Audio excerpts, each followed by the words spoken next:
Good morning everyone, I hope you all are well. तो आज हम स्टार्ट करने जा रहे हैं पॉलिटी का पार्ट 2, जिसमें है सिटीजनशिप। सिटीजनशिप मतलब नागरिकता, ठीक है। तो इसमें जो पार्ट 2 है सिटीजनशिप, इसमें जो आर्टिकल्स हैं वो 5 से लेके 11 तक हैं, ठीक है। जो सिटीजनशिप है इसको हमने बोरो कहाँ से किया था? ब्रिटेन से। और ये क्या है? ये है सिंगल सिटीजनशिप, ठीक है। आर्टिकल 5, डेफिनेशन ऑफ सिटीजनशिप, मतलब इसमें परिभाषा बताई गई है। इसमें इसी अनुच्छेद के तहत भारत के संविधान के स्टार्टिंग में 26 जनवरी 1950 संविधान के आरंभ में वह प्रत्येक व्यक्ति जो भारत में निवास कर रहा है, मतलब कि इतने टाइम से लेके जो भी व्यक्ति भारत में निवास कर रहा है उसे भारत का नागरिक माना जाएगा। मतलब कि 26 जनवरी 1950 के स्टार्टिंग में ही जो व्यक्ति भारत में रह रहा है ना, उसको भारत का नागरिक माना जाएगा। और इसके कुछ पॉइंट्स हैं। वह व्यक्ति जिसका जन्म भारत में होता है, वह व्यक्ति जिसका जन्म भारत में हुआ है, वह भी माना जाएगा इसका नागरिक। उसके माता पिता में से एक भारत का नागरिक हो, या तो माता उसकी भारत की नागरिक हो या पिता, दोनों में से एक नागरिक भारत का होगा तो भी उसे भारत का ही नागरिक माना जाएगा। वह नियुक्त 5 वर्ष से भारत में निवास कर रहा हो, मतलब कि वो कम से कम एटलीस्ट 5 साल तो भारत में रहा ही हो। वह 19 जुलाई 1948 से पहले पाकिस्तान से आया हो और भारत में रह रहा हो, ठीक है। इसका 5वां पॉइंट है, उसके माता पिता या पूर्वज अभिभावित भारत में जन्मे हो, मतलब कि या तो उसके माता पिता, जैसे अभी हमने इस वाले पॉइंट में पढ़ा कि उसके माता पिता में से एक भारत का नागरिक होना चाहिए, वैसे इसमें कि उसके माता पिता या पूर्वज, तो उसके पूर्वज अभिभावकों भारत में से जन्मे हो, मतलब उसके या तो पूर्वज जन्मे हो या माता पिता कोई भी हो, तो वो भी भारत का नागरिक माना जाएगा।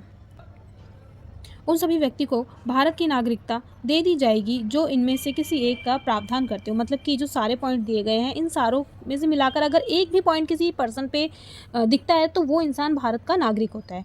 यही हमारा आर्टिकल 5 डिफाइन करता है। आर्टिकल 6, आर्टिकल 6 कहता है हमारा about citizenship of people Pakistan to arrived India. Pakistan छोड़कर भारत आए, मतलब वह व्यक्ति जो पाकिस्तान को छोड़कर भारत आए, वह व्यक्ति जो संविधान लागू होने से पहले भारत आए और 6 मंथ भारत में रहे और रजिस्ट्रेशन भी करवाया, उनको भी भारत का नागरिक माना गया है, ठीक है। इसमें यही बताया कि जो व्यक्ति एटलीस्ट 6 मंथ भारत में रहे और रजिस्ट्रेशन भी करवाया उन्होंने, उनको भी भारत का नागरिक कहा गया है। ये कहते हैं हमारा आर्टिकल नंबर 6। आर्टिकल 7 कहता है हमारा about citizenship of people migrating Pakistan from India, मतलब कि वह व्यक्ति जो भारत से पाकिस्तान आए।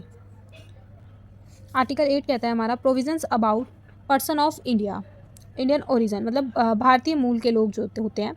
आर्टिकल 9 कहता है हमारा नागरिकता का निलंबन, termination of citizenship.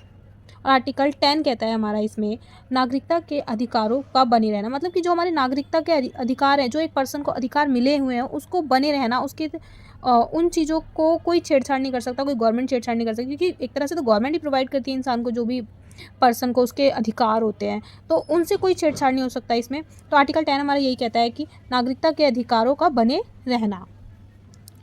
Article 11, article 11 कहता है हमारा parliament has the right to make amendment in the law of citizenship, संसद को अधिकार है कि वह नागरिकता के कानूनों में संशोधन कर सकती है। ओके, तो यही हमारे थे इसके पार्ट 2 के आर्टिकल्स, आर्टिकल 5 से लेकर आर्टिकल 11 तक। ओके, आई होप आपको ये आर्टिकल्स पार्ट 2 भी अच्छे से समझ में आया होगा। अगर इसमें आपको और ज़्यादा ब्रीफली डिफ़ाइन करवाना है, या इनकेस आपको कोई भी इशू आ रहा है या कोई भी आर्टिकल आपको समझ में नहीं आ रहा है, तो प्लीज़ आप मुझे बताइए। आई होप आपको अच्छे से समझ में आ रहा होगा। आपको वीडियो अच्छी लगी तो प्लीज़ लाइक और सब्सक्राइब करें। Thank you.